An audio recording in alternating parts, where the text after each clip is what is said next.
بسم اللہ الرحمن الرحیم۔ السلام علیکم۔ حضرت کعب احبار رضی اللہ تعالیٰ عنہ فرماتے ہیں کہ حضرت سیدنا موسیٰ کلیم اللہ علیہ السلام کے زمانے میں ایک مرتبہ قحط پڑا۔ لوگوں نے آپ علیہ السلام کی بارگاہ میں درخواست کی، یا کلیم اللہ دعا فرمائیے کہ بارش ہو۔ آپ علیہ السلام نے ارشاد فرمایا، میرے ساتھ پہاڑ پر چلو۔ سب لوگ ساتھ چل پڑے تو آپ نے اعلان فرمایا، میرے ساتھ کوئی ایسا شخص نہ آئے جس نے کوئی گناہ کیا ہو۔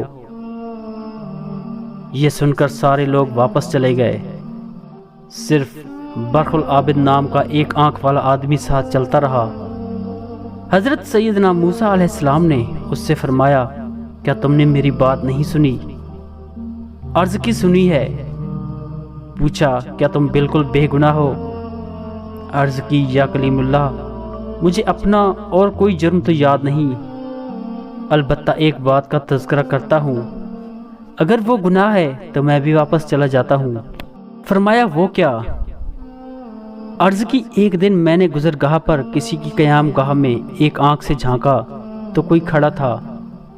کسی کے گھر میں اس طرح جھانکنے کا مجھے بہت صدمہ ہوا، میں خوف خدا سے لرز اٹھا، مجھ پر ندامت غالب آئی اور جس آنکھ سے جھانکا تھا اس کو نکال کر پھینک دیا۔ اگر یہ میرا عمل گناہ ہے تو میں بھی واپس چلا جاتا ہوں۔ حضرت سیدنا موسیٰ علیہ السلام نے اس کو ساتھ لے لیا۔ پھر پہاڑ پر پہنچ کر آپ نے اس شخص سے ارشاد فرمایا، اللہ سے بارش کی دعا کرو۔ اس نے دعا کی، یا قدوس عز و جل اپنے فضل و کرم سے ہم پر پانی برسا دے۔